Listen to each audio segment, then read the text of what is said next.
بسم الله الرحمن الرحيم نحمده ونصلي على رسوله الكريم أما بعد أعوذ بالله من الشيطان الرجيم بسم الله الرحمن الرحيم إنا جعلنا ما على الأرض زينة لها لنبلوهم أيهم أحسن عملا صدق اللہ.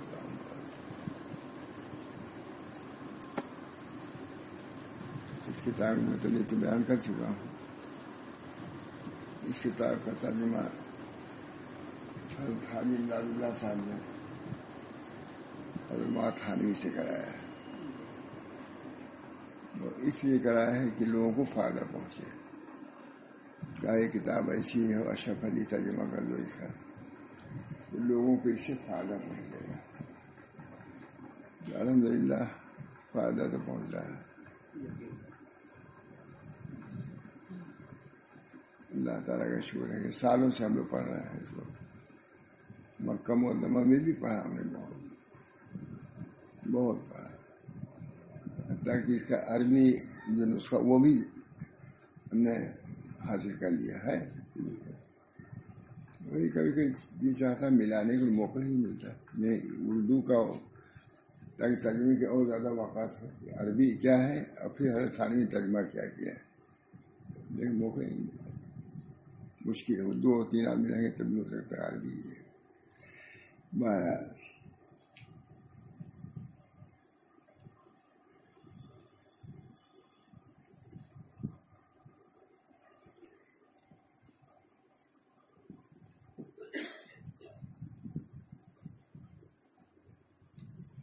آگے سے مضمون چل رہا ہے. بسم اللہ. اللہ تعالیٰ نے بیان فرمایا ہے وَإِنَّهُمْ عَدُوٌّ لِّي إِلَّا رَبَّ الْعَالَمِينَ. یہ مخلوق تمہارے کوئی نہیں ہے. رب العالمین ہی سب کچھ ہے. یعنی سو رب العالمین کے سب سے میری امید, سو سوا رب العالمین کے سب سے میری امید میری عداوت ہے. یہ کوئی بھی ہمارا دوست نہیں ہے. بس اللہ تعالیٰ ہی دوست ہے. وہی کار فرما. اور اگر غنا کی راہ چاہتے ہو تو اس میں ہے کہ لوگوں سے امید منقرض کر دو. یہ حدیثوں میں کس چیز سے اللہ ایسے کام کروں کہ جس سے اللہ کے یہاں بھی محبوب ہو جاؤں اور لوگوں میں نزدیک. تو یہ لکھا ہے کہ لوگوں سے مستغنی ہو جاؤں اللہ کے یہاں محبوب ہو جاؤں گے. بہت صریح حدیث ہے. پھر نقل کریں گے. شیخ ابوالحسن کا قول ہے کہ میں خود اس سے مایوس ہو چکا ہوں کہ میں اپنے کو نفع پہنچاؤں. میں خود اپنے کو نفع نہیں پہنچا رہا. اللہ ہی چاہے گا تو میں اپنے سے اپنے کو نفع پہنچانا یہ اللہ کی مشیت پر ہے. بہت بات ہے.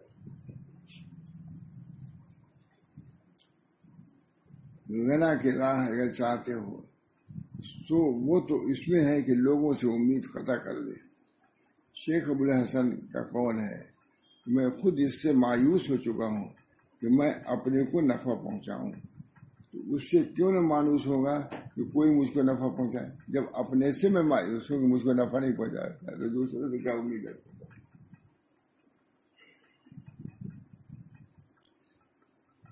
اور اللہ سے اوروں کے لیے امید رکھتا ہوں اور اللہ تعالیٰ سے اوروں کی امید رکھتا ہوں. تو اس سے اپنے لیے کیسے امید رکھوں.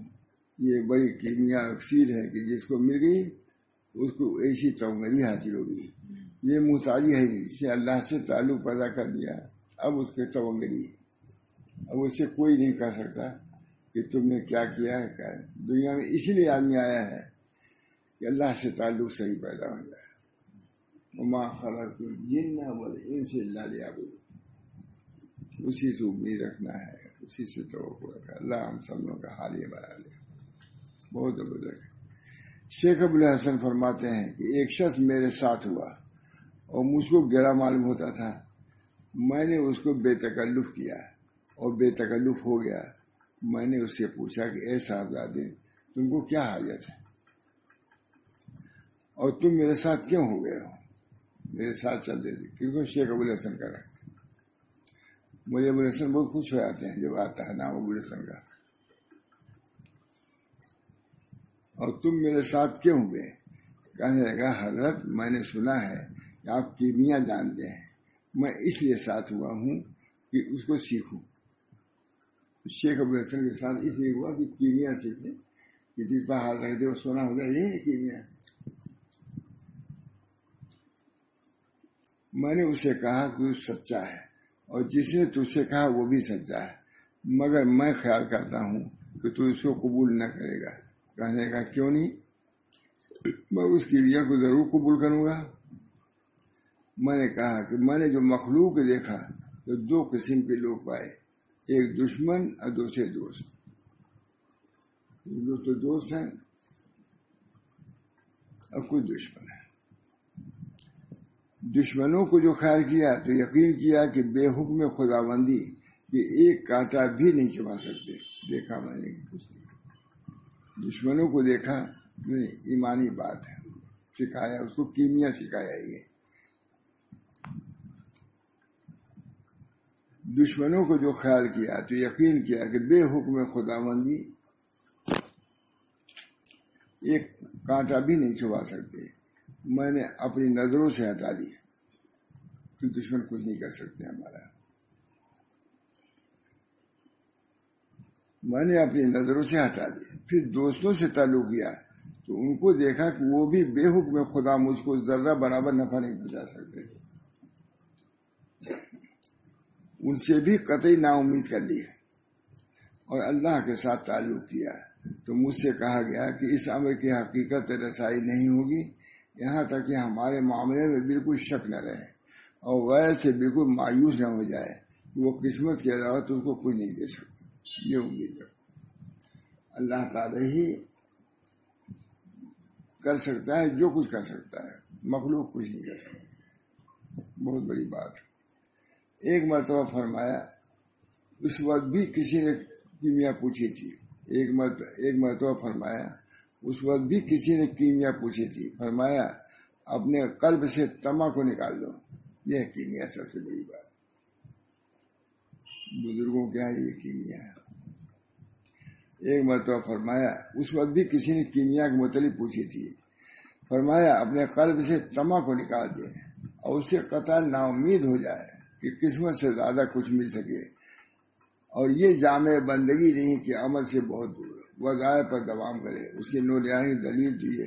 اور یہ جامع بندگی وظائف پر دوام کرے. جیسے پہلی تو منقطع کر دے اور جو وظائف پڑھ رہے ہیں اس کو پورا کرو. اس کی نورانیت کی دلیل تو یہ ہے کہ اپنے رب کے ساتھ اوروں سے غنی ہو. اتنا تعلق رکھو اللہ تعالیٰ سے کہ اللہ کے غنا پہ اتنا یقین ہو جائے کہ دوسروں کے غنا سے نا امید ہو جاؤ. اب یہ سب چیزیں ہیں میرے ساتھ. یہی تصوف ہے، یہی سلوک ہے، یہی باطن ہے. یہی اس میں کیا حرج ہے؟ یہ تو قلبی ایک چیز ہے. کہتے ہیں دلیل تو یہ ہے کہ اپنے رب کے ساتھ اوروں سے غنی ہو اور اپنے قلب سے اس کا مقید ہو جائے اور غلامی لوگوں کی غلامی سے نکل جاؤ اور اللہ سے اپنے دل کو متعلق کر لو. لا الہ الا اللہ، کوئی معبود نہیں سوا اللہ، کوئی مقصود نہیں سوا اللہ، کوئی نافع نہیں، کوئی ذات نہیں سوا اللہ. اور زینت تقوی سے آراستہ ہو جاؤ. زینت تقوی سے اللہ ہم سب لوگوں کو مدعین کرتا. بہت بڑا لباس تقوی ہے. اسی لیے پورا رمضان کا روزہ ہے. کتب علیکم الصیام تاکہ متقی ہو جاؤ. ہمارے بزرگان دین یہی سکھاتے ہیں. دل میں تقوی اگر آ گیا تو سب کچھ تم کو حاصل ہو گیا. اور اس کو دیکھا کرو کہ رمضان میں ہم کو کتنا تقوی حاصل ہوا. بہت حضرت ماشاء اللہ صاحب آخر رمضان میں بہت کہتے دیکھو کچھ حاصل ہوا کہ نہیں. روزہ رکھ رہے ہو، ذکر کر رہے ہو، تلاوت کر رہے ہو، وہ صفت جو تقوی کی ہے وہ تمہارے اندر آ رہی ہے نہیں. غلامیت طمع سے بچے اور زین تقوی سے آراستہ ہو جاؤ. غلامیت طمع، یہ لالچ جو ہے یہ غلامی ہے، اس سے بچو اور زین تقوی سے آراستہ ہو جاؤ. اور اسی سے اعمال میں خوبی، احوال میں صفائی آتی ہے۔ دماغ کو منقطع کرنا ہے، تھوڑے سے میں تصوف بیان کر رہا ہے، بعد ذہن میں آتا ہے کہ میں بیان کر سکوں، سمجھ آ گیا نا، خود پہلے بھی سمجھنا بھی کیا کہہ رہا ہے۔ تو ایک آدمی نے جو دیکھتا ہوں تو اسی لیے دیکھتا ہوں، ایک آدمی اللہ تعالی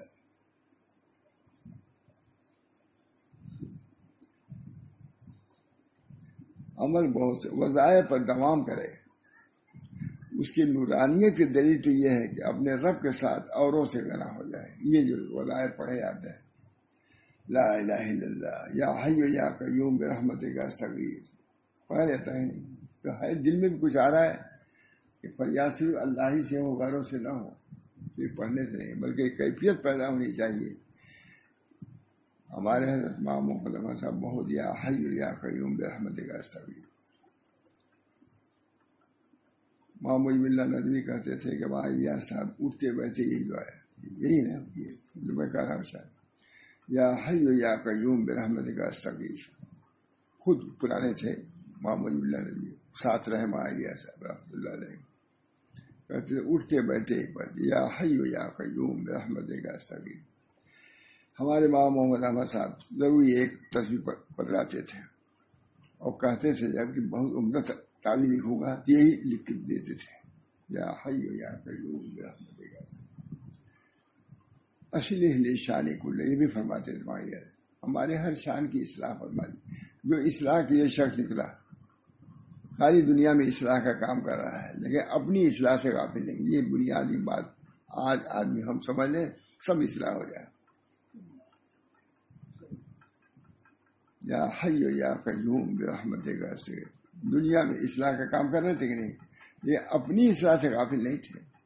یا حی یا قیوم برحمتک استغیث اصلح لی شانی کلہ ولا تکلنی الی نفسی طرفۃ عین ولا تنزع، سب نہیں پڑھتے تھے وہ اتنی ہے، ولا پوری دعا پڑھ رہا ہوں، ولا تنزع منی صالح ما آتیتنی ولا تفتنی فیما احرمتنی، جو دیا اس سے بھی ہم کو فطرے میں نہ ڈال، جو لے لیا اس سے بھی فطرے میں نہ ڈال۔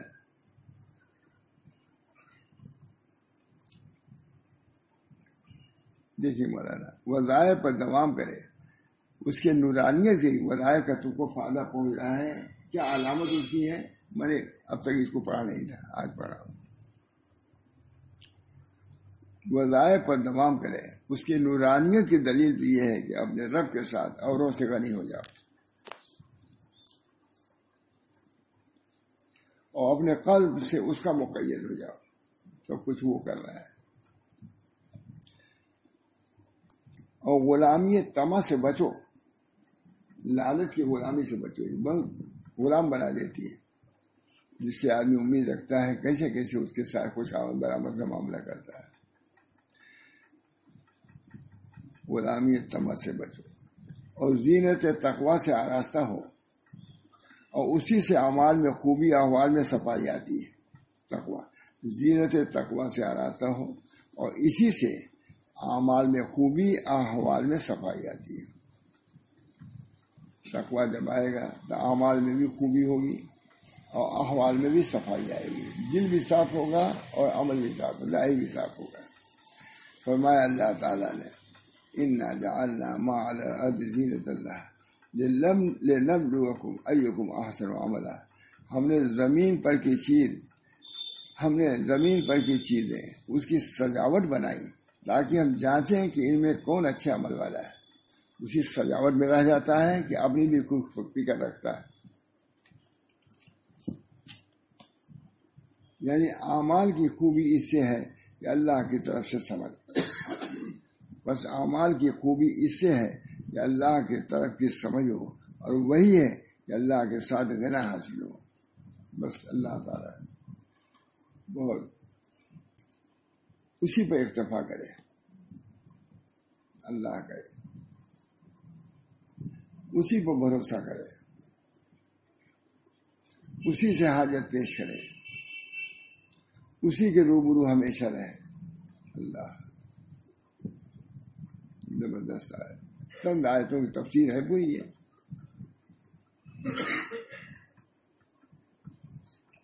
بس اعمال کی خوبی اس سے ہے کہ اللہ کی طرف کی سمجھ آ جائے تم کو، اور وہی ہے کہ اللہ کے ساتھ غنا حاصل ہو۔ اللہ ہی غنی ہے، اس پر اکتفا کرے، اس پر بھروسہ، اس سے حاجت پیش کرے، اسی کے روبرو ہمیشہ رہے۔ اللہ غنی، اللہ غنی۔ ہماری چھوٹی لڑکی کہہ رہی تھی ابا آپ تو اللہ غنی بہت بچپن سے ہم لوگ تھے سن رہے ہیں۔ میں نے کہا اب میں کمزور ہو گیا ہوں، آپ میں کہتا ہوں کہ اللہ کو کبھی اب کہنے لگا ہوں۔ پہلے مفلس تھا تو غنی کہتا تھا، اب کمزور ہو گیا ہوں تو کبھی کہوں نا اللہ کو کبھی کہتا ہوں۔ اللہ غنی پہلے کہتا تھا اللہ غنی۔ دعا کیجیے کہ قوت بھی آ جائے، اتنی معذوری یہاں سے وہاں تو میں جا نہیں سکتا۔ اللہ کے ساتھ غنا حاضر، اسی پہ اکتفا کرو۔ اللہ سے تعلق درست ہو گیا، سب کافی، اسی پر بھروسہ ہو، اسی سے حاجت پیش کرے، کوئی نہیں بڑا، اسی کے روبرو ہمیشہ رہے۔ یہ سب ثمرے اسی کے ہیں کہ اللہ تعالیٰ کی سمجھ ہو۔ اللہ تعالیٰ کی سمجھ، سب چیزیں آسان ہیں۔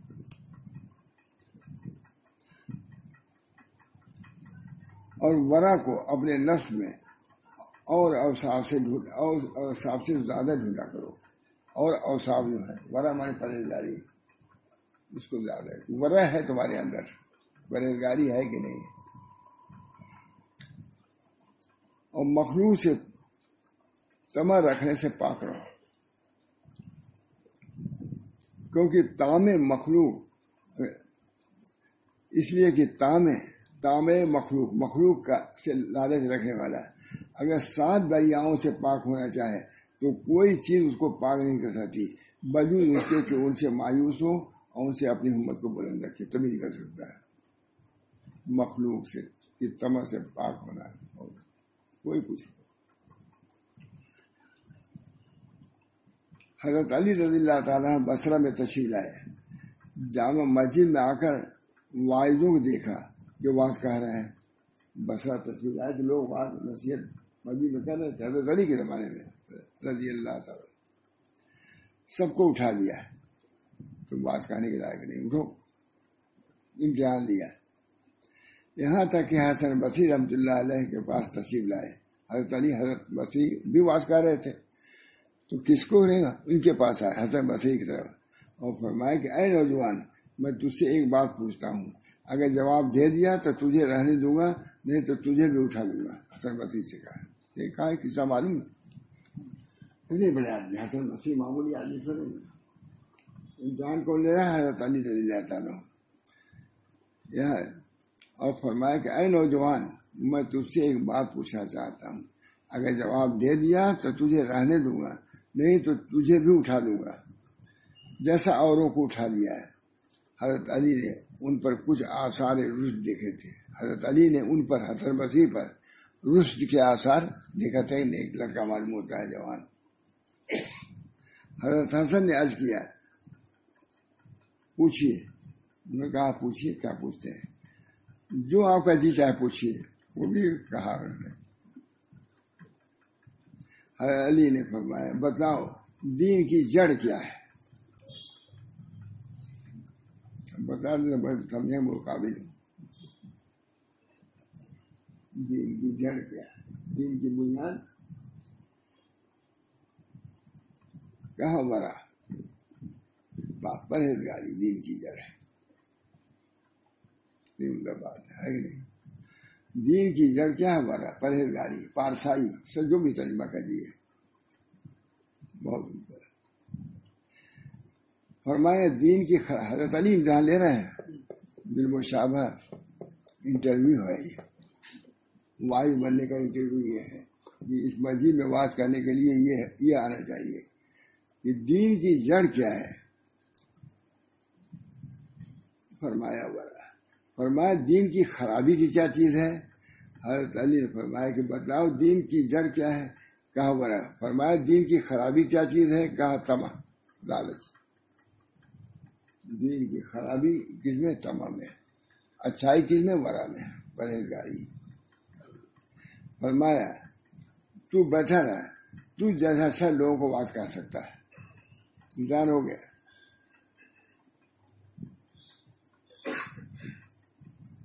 میں نے اپنے شیخ ابو العباس رحمہ اللہ سے سنا ہے، فرماتے تھے کہ میں اوائل زمانے میں حدود اسکندریہ میں تھا، کسی شراسہ کے پاس جا کر کوئی چیز آدھے درہم کی خریدی. اسکندریہ میں کسی شراسے کے پاس جا کر کوئی چیز آدھے درہم میں خریدی. پھر میں نے اپنے دل میں کہا شاید یہ شخص مجھ سے دام نہ لے. انسان کی طبیعت بڑے آدمی خریدا تو لیکن جب یہ دینا ہوا تو شاید رحم آ جائے میرے اوپر، دام نہ لے. اسی وقت ایک خاطب نے آواز دیا کہ دین کی سلامتی اس میں ہے کہ مخلوق سے توبہ نہ رکھی جائے. اوپر کی اصلاح ہوئی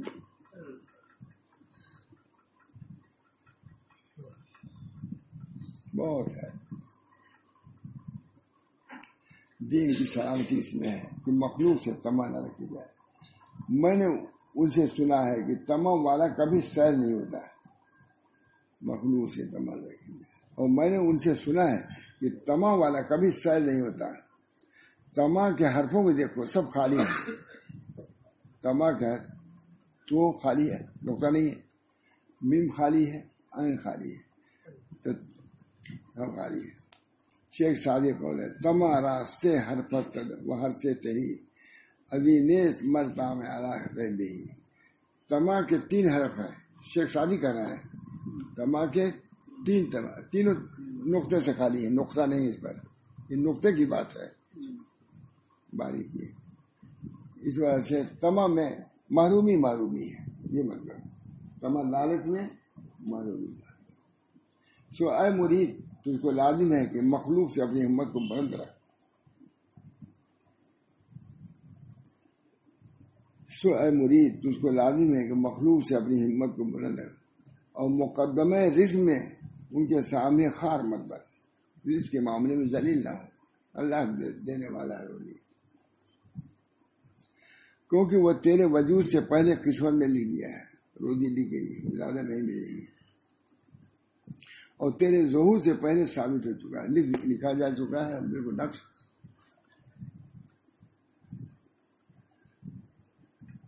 اور ایک بزرگ کا مقولہ سن کہ ایک مرد آدمی جو چیز تیری داڑھوں کے چبانے کے لیے مقدر ہو چکی ہے وہ داڑھیں ضرور ان کو چبائیں گے. جتنا کھانا لکھا ہوا داڑھ آئے گا ہی چبائے گا. سو کم بختی مارے اس کو جو مارے اس کو عزت سے کھا. داڑھے میں تو آئے گا، لیکن اس کو ایک تو تما سے کھا اور ایک غنا کے ساتھ کھا. آئیں گے وہ ضرور، وہ کھانا اتنا آئے گا تمہاری داڑھ میں، لیکن اس کو تم چاہے ذلت سے کھاؤ چاہے عزت سے کھاؤ. ذلت سے مت کھاؤ. جب اللہ دے رہا ہے عزت سے تو عزت سے کھاؤ، ذلت سے مت کھا. جاننا چاہیے جو اللہ کو پہچانے گا اس کی ضمانت اور کفارت پر وہ سوکھ رکھے گا. جو اللہ کو پہچانے گا سمجھے گا کہ اللہ روزی دے گا. اور جب تک اللہ کے پاس کی چیز اس سے زیادہ بھروسہ نہ ہو، اور جب تک اللہ کے پاس کی چیز پر اس سے زیادہ بھروسہ نہ ہو جتنا اپنے پاس کی رکھی ہوئی چیز ہے. اپنے پاس بینک میں ہے 4 روپیہ، اس پر زیادہ وثوق نہیں. اللہ کے پاس وَلِلَّهِ خَزَائِنُ السَّمَاوَاتِ وَالْأَرْضِ، اس پر بھروسہ ہو. وہ جو بینک میں ہے یا صندوق میں اس پر اتنا بھروسہ نہ ہو تو جب چاہے سر کبھی چورائے لے کے بھاگ جائے کوئی کچھ کر نہیں سکتا. یہاں بھی نہیں کر سکتا. جب تک کہ اس کو اب تک نہیں سنایا تھا، نبی کو میرے لیے بھی نہیں ہے، اس وجہ سے کر کے پڑھ رہا ہوں. اب بہت ضروری ہے، بہت ضروری ہے ہمارے لیے. پوری اصلاحی چیز ہم نے اسی پر رکھا ہے. اس وقت سب سے بڑی بات حضرت تھانوی ترجمہ ہے. علماء نے لکھا ہے، بڑے علماء نے، کہ حضرت تھانوی کتاب کا ترجمہ کر سکتے تھے.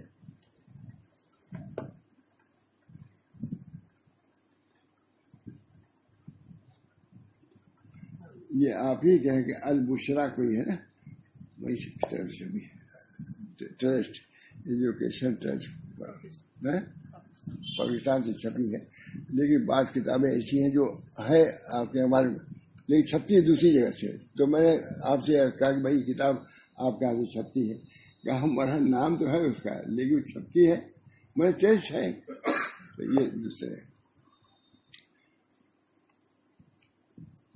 اور جب تک اللہ کے پاس کی چیز پر اس سے زیادہ بھروسہ نہ ہو جتنا اپنی پاس کی چیز ہوتا ہے، حق پر اللہ کی ذمہ داری سے وصول ہے، جتنا مخلوق کی ذمہ داری پر وہی مخلوق نے کوئی ذمہ داری لی ہے جتنا اس پر وثوق ہو اس سے کہیں زیادہ اللہ کو وثوق ہے.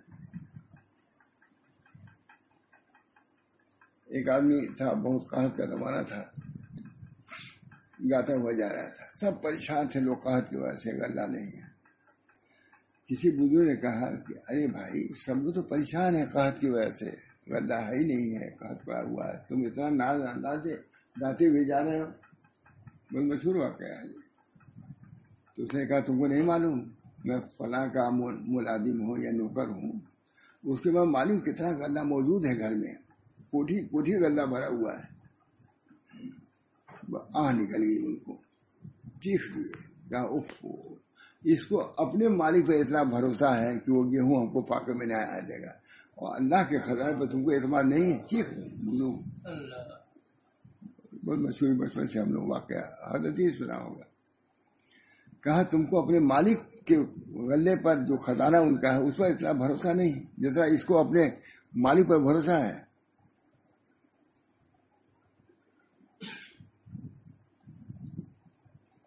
اس وقت بندے کی سمجھ کامل نہیں ہوتی، اور جاہل ہونے کے لیے یہی بہت ہے کہ یہ حالت نہ ہو. جاہل ہونے کے کہ اللہ کے جو چیزیں ہیں اللہ کے ہیں اس پر بھروسہ نہ ہو جتنا آپ لوگوں کا. اور کسی شخص نے ایک آدمی کو جو کہ عارف تھا دیکھا کہ ہر وقت مسجد میں رہتا ہے، اور کسی شخص نے ایک آدمی کو جو کہ عارف تھا دیکھا کہ ہر وقت جامع مسجد میں رہتا ہے، باہر نہیں جاتا. اس شخص نے اس کی قدر کی پابندی سے تعجب کیا، اس قدر پابندی کی ہر وقت جامع مسجد میں رہتا ہے، کھاتا ہی کہاں سے ہے، بازار جاتا ہی نہیں. اپنے دل میں سوچا کہ یہ کہاں سے کھاتا ہے. وہ عارف اس شخص کے خطرے پر مطلع ہو کر ایک روز اس سے پوچھنے لگا کہ تو کہاں سے کھاتا ہے. اس شخص نے کہا کہ میرا کوئی دوست یہودی ہے، اس نے مجھ سے 2 روٹی روزانہ کا وعدہ کیا ہے. کہا تم کہاں سے کھاتے؟ سمجھ گئے کہ ہمارے بارے میں شبہ کرتا تھا، اس لیے پوچھ رہے ہم کہ تم کہاں سے کھاتے ہو. کہا ہمارا ایک دوست یہودی ہے، روزانہ کا وعدہ کہ 2 روٹی وہ دے جاتا ہے. اس عارف نے کہا اے غریب، تو نے اپنے لیے ایک یہودی کے وعدے پر وثوق کیا اور میرے لیے اللہ کے وعدے پر وثوق نہیں کیا. تمہارا ایک یہودی پر وثوق ہے، بھروسہ ہے، میرا اپنے رب پر بھروسہ ہے، تو تم میرے بارے میں شبہ کرتے ہو، اپنے بارے میں یقین. حالانکہ اس کا ایسا سچا وعدہ ہے جو کبھی خراب نہیں ہوتا. اللہ تعالیٰ فرماتا ہے وما من دابۃ فی الارض الا علی اللہ رزقها ویعلم مستقرها ومستودعها. وہ شخص شرما کے چلا گیا. ایک اور بزرگ کا قصہ ہے، یہ ہم نے سنا حضرت صاحب صلی اللہ علیہ وسلم. ایک اور بزرگ کا قصہ ہے کہ چند روز کسی امام کے پیچھے نماز پڑھتے رہے. امام کو ان کے ہر وقت مسجد میں بیٹھے رہنے اور اسباب کے چھوڑنے سے تعجب ہوا. کسی اور بزرگ کا قصہ ہے کہ چند روز کسی امام کے پیچھے نماز پڑھتے رہے. امام کو ان کے ہر وقت مسجد میں بیٹھے رہنے اور اسباب کے چھوڑنے سے تعجب ہوا. امام صاحب کو تعجب ہوا، یہ بیٹھا رہتا ہے، کہاں سے کھاتا ہے، باہر جاتے ہی نہیں. تعجب ہوا، پوچھا کہ تو کہاں سے کھاتے ہو. انہوں نے کہا ذرا ٹھہر جائے، میں پہلے اپنی نمازیں لوٹا لوں. اتنے دن تک کسی بے توکل آدمی پیچھے نماز پڑھا میں نے. یہ ہمیں سماج شاہ صلی اللہ علیہ وسلم. تو کہاں سے کھاتے ہو؟ انہوں نے کہا کہ ذرا ٹھہر جائے، میں پہلے اپنی نمازیں لوٹا لوں پھر بتلاؤں گا، کیونکہ میں ایسے شخص کے پیچھے نماز پڑھنا نہیں چاہتا جو اللہ کے معاملے میں شک رکھتا ہوں. روزی تو اللہ دیتا ہے، تم کو یہ بھی شک ہے کہ مجھ کو کھانا کہاں ملتا ہے. ہم تم کو بزرگ سمجھ کر کے تمہارے پیچھے نماز پڑھنا ہے. یہ بھی ہے آگے توکل کی تعلیم ہے کہ نہیں، اسلام میں اصل تعلیم یہ ہے. دین. دین کا مطلب دین کا تعلق دل سے اصل. پیچھے نماز پڑھتا ہوں جو اللہ میں شک کرتا ہے. حکایتیں اس بارے میں بہت ہیں.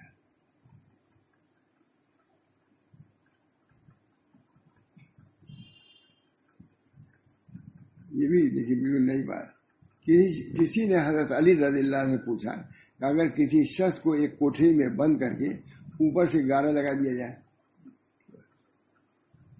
تو اس کا رزق کہاں سے آئے گا؟ کہتے ہیں اللہ رزق بھیجتا ہے. اگر گارا لگا دیا گیا سب بالکل بند سب اور اس میں بیٹھا دیا تو پوچھا حضرت علی کو آ کے دیکھیے کہاں سے رزق آئے گا؟ فرمایا رزق وہاں سے آئے گا جہاں سے موت آئے گی. موت آئے گی نہیں. سمجھا دیا. اس حجت کو دیکھ کیسی روشن ہے اور یہ دلیل کیسی واضح ہے. فرما رہے ہیں اس حجت کو دیکھ دلیل کیسی روشن ہے اور یہ دلیل کیسی واضح ہے. اور یہ جو شیخ نے کہا بجا ہم کو فکر و تدبیر کرنے سے اس کے حاصل کرنے میں سو تفکر یہ ہے کہ اپنے دل میں یہ مضمون حاضر کرے. کوئی ضرور اللہ تعالیٰ کا انتظام ہے. ادارے کا فضل اللہ تعالیٰ کے مقدرات ہیں. اس کو کہا ہے سب پوری کتاب اسی طرح. اس کا نام ہی تقدیر ہے. تنویر فی اسقاطی تدبیر بہت عمدہ کتاب ہے. ترجمہ بھی بہت اچھا ہے لیکن یہ کہ بہت خوش سے تو پڑھنے کی ضرورت ہے ہی نہیں. اسی وجہ سے معلوم کرتے ہیں اس کی تفصیل کی جائے. اللہ تعالیٰ مجھے بھی اول مولانا عمر کی توفیق ہو. تقدیر پر جیسا وثوق ہونا چاہیے وہ صرف پیدا کر دے. اللہ منی اثر کو صحت والعفت والامانت وحسن الخلق ورضا بالقدر. اللہ تعالیٰ اس دولت سے مالا مال فرما دے. روزی تو دے ہی رہا ہے. روزی سب کچھ دیا اور یہ چیز حاصل نہیں ہوئی پھر وہاں جا کے تم خالی کھولے جاؤ گے. جہاں کا کھانا وہاں نہیں جائے گا. وہاں تو رضا ہی جائے گی. اللہ منی اثر کو صحت والعفت والامانت وحسن الخلق ورضا بالقدر. بہت بڑی چیز یہ تقدیر ہے. مومن کی امتیازی چیز تقدیر ہے. اسلام کی امتیازی چیز تقدیر ہے. تقدیر پہ ایمان رکھنا یہ بہت بڑی بات ہے. اللہ تعالیٰ ہم سب لوگوں کو تقدیر والے میں انشراح پیدا کرنے. کتنے لوگ گمراہ ہو گئے.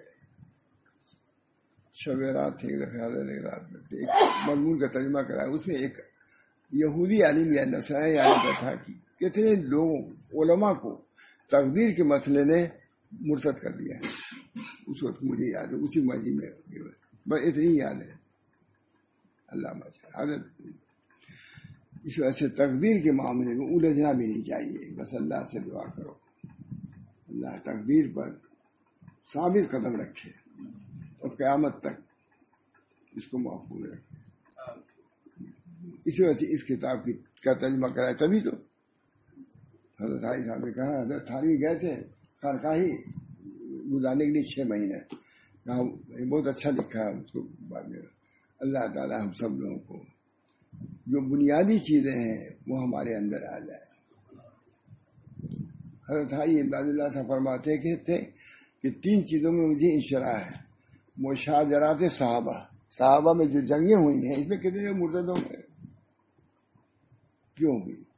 اور تقدیر کا مسئلہ ایک اور مسئلہ روزی کا. کہا مجھے انشراح ہے. معلوم ہے کہ یہ بھی کوئی چیز ہے تقدیر کا مسئلہ کہ انشراح کو حضرت عائشہ بیان کر رہے ہیں. اس میں دعا کرنی چاہیے نا کہ اللہ تعالیٰ ہم سب لوگوں کو رضا بالقدر کی توفیق مرحمت فرمائے. بہت بڑی بات ہے. ایسے ایسے حالات پیش آتے ہیں کہ آدمی ڈواں ڈول ہو جاتا ہے. مجھے اس وقت بھی کچھ ایسے ہی ہے ڈواں ڈول ہو جاتا ہے. اس صورت میں سوائے اس کے کہ اللہ کا لکھا ہوا ہے وہ آئے گا کوئی ٹال نہیں سکتا. اس کا راضی رہنے ہی میں ایمان کی سلامتی ہے اور دین کی سلامتی ہے. انشاءاللہ دعا کیجیے گا اللہ تعالیٰ ہم سب لوگوں کو عافیت دار عطا فرمائے اور دینی یا دنیاوی ہر قسم کی سعادات سے مشرف فرمائے. دینی یا دنیاوی ہر قسم کی سعادات و کرامات سے ہم سب لوگوں کو مشرف فرمائے بہربر فرمائے.